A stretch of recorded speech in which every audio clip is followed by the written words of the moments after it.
Saya Muhammad Abdillah. Saya Utami Rahmawati. Saya Indah Pratista. Saya Ferrandel Piano. Saya Andisa Rakil Ahmad. Saya Nur Halidah. Saya Sofina Sana. Saya Wulan. Saya Muhammad Ardian Sajawar. Saya Mastang. Assalamualaikum warahmatullahi wabarakatuh. Pada video ini, kelompok kami akan membahas kredit yang diberikan. Berikut nama-nama dari kelompok kami. Kami dari kelompok 3, yang terdiri dari Muhammad Abdillah, Mastang, Ferrandel Piano, Utami Rahmawati, Wulan, Nur Khalidah, Uswatun Hasanah, Muhammad Ardian Sajabbar, Indah Pratista, dan Zahra Akila Ahmad. Baik, kita langsung saja masuk ke pembahasan materi kali ini. Yang pertama, pengertian kredit. Pengertian kredit menurut Undang-Undang Pokok Perbankan Nomor 7 Tahun 1992 adalah penyediaan uang atau tagihan yang dapat dipersamakan dengan itu berdasarkan persetujuan atau persepakatan pinjam-meminjam antar pihak bank dengan pihak lain yang mewajibkan pihak peminjam untuk melaksanakan dengan jumlah bunga sebagai imbalan. Dalam praktek sehari-hari, pinjaman kredit dinyatakan dalam bentuk perjanjian tertulis baik di bawah tangan maupun secara notaril. Dan sebagai jaminan pengaman, pihak peminjam akan memenuhi kewajiban dan menyerahkan jaminan baik bersifat kebendaan maupun bukan kebendaan. Sebenarnya sasaran kredit dalam penyediaan pinjaman tersebut bersifat penyediaan suatu modal sebagai alat untuk melaksanakan kegiatan usaha. Selanjutnya yaitu jenis-jenis kredit. Yang pertama yaitu kredit investasi. Jenis kredit yang satu ini banyak digunakan oleh perusahaan untuk mengembangkan, memperluas, atau membangun proyek tertentu. Uang akan digunakan dalam upaya memperbagus sebuah usaha sehingga bisa mendapatkan untuk yang lebih banyak. Masa pemakaiannya cukup lama, sehingga perusahaan bisa mencoba untuk berkembang terlebih dahulu sebelum membayarnya. Yang kedua yaitu kredit usaha rakyat.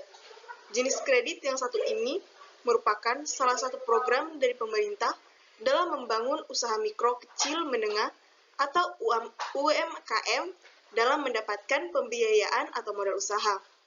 Melalui pinjaman ini, para penggiat UMKM bisa mendapatkan uang yang dibutuhkan dalam membangun ataupun meningkatkan bisnis mikro, kecil, atau menengah mereka. Jadi, rakyat tidak perlu bingung lagi mencari pinjaman yang terjamin. Yang ketiga, kredit perumahan. Sesuai dengan namanya, kredit ini akan dikeluarkan bagi para peminjam yang ingin membeli properti berupa ruko, rumah, dan lain-lain. Tentu saja dengan jaminan berbentuk objek yang dibiayai. Yang keempat, kredit kendaraan. Kredit ini digunakan jika ada seseorang yang membutuhkan uang untuk membeli sebuah modal transportasi, seperti mobil atau motor.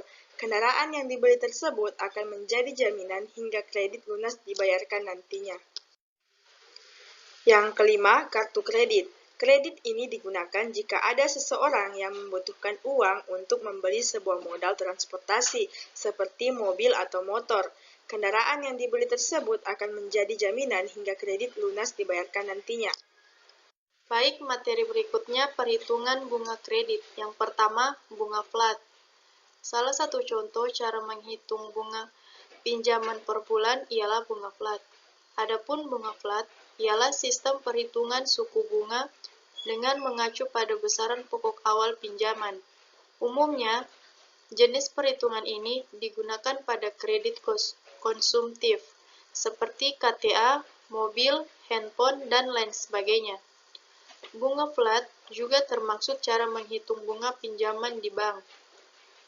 Paling mudah dibandingkan lainnya, sebab besaran nilai bunga dan pokok dalam cicilan bulanan akan tetap sama dan tidak berubah. Adapun cara menghitung bunga pinjaman per bulan menggunakan sistem flat ialah sebagai berikut. Rumusnya, bunga per bulan sama dengan pokok pinjaman dikali suku bunga dikali total jangka waktu kredit dibagi jumlah bunga dalam jangka waktu kredit. Yang kedua, bunga efektif. Cara menghitung bunga pinjaman koperasi ataupun bank lainnya ialah dengan bunga efektif. Secara umum, bunga efektif merupakan kebalikan dari bunga flat. Sistem perhitungan ini membuat angsuran semakin mengecil setiap bulannya.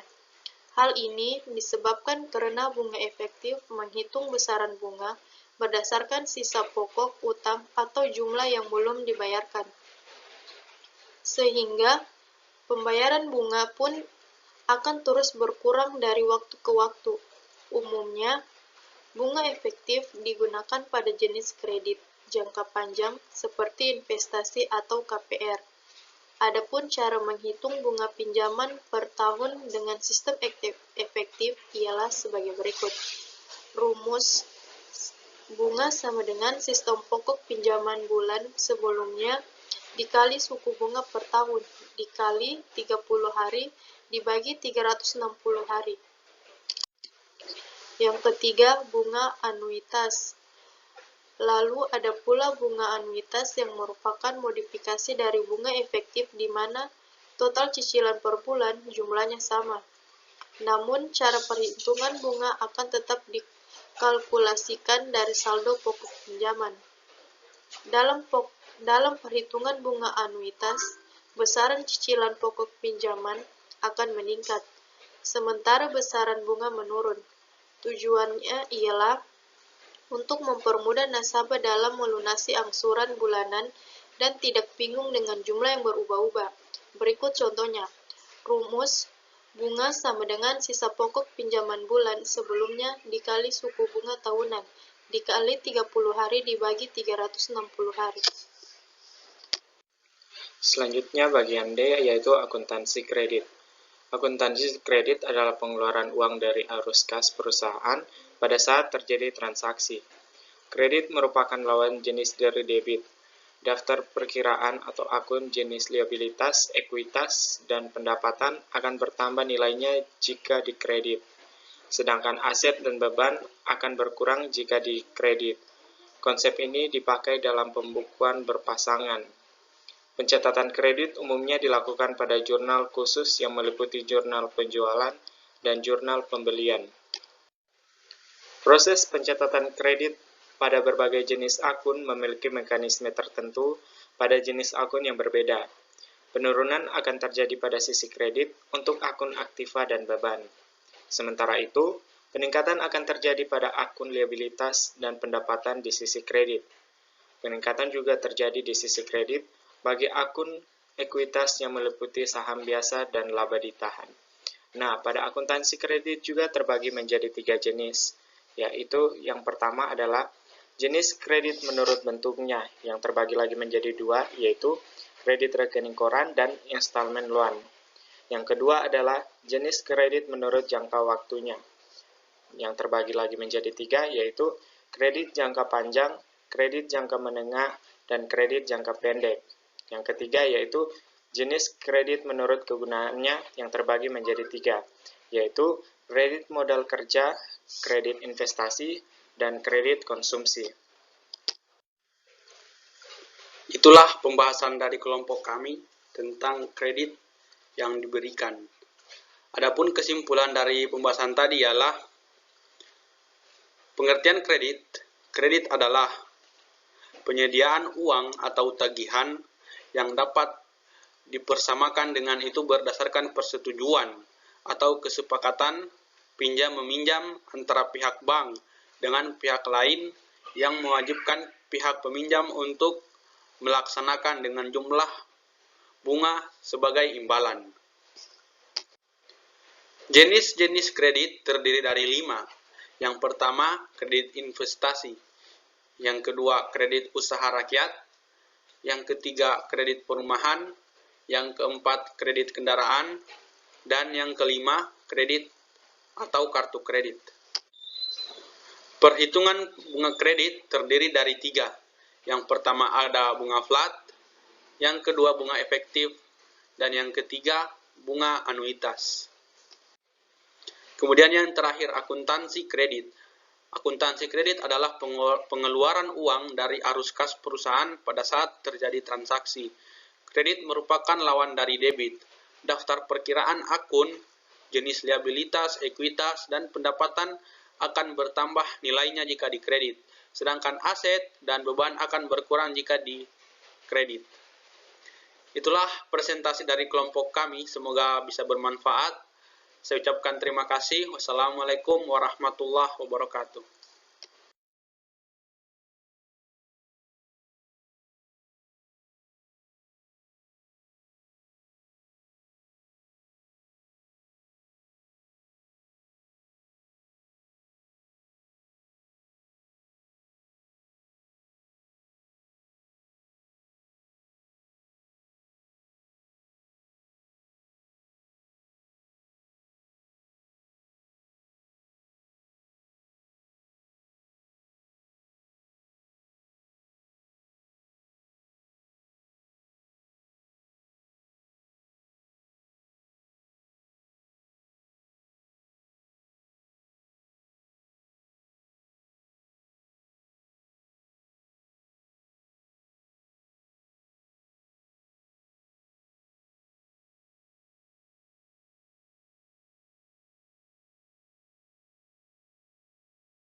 Kesimpulan penempatan pada bank lain adalah penempatan tagihan atau simpanan milik bank pada bank lain untuk menunjang kelancaran sebagai aktivitas operasional dalam rangka memperoleh penghasilan dan sebagai second reserve.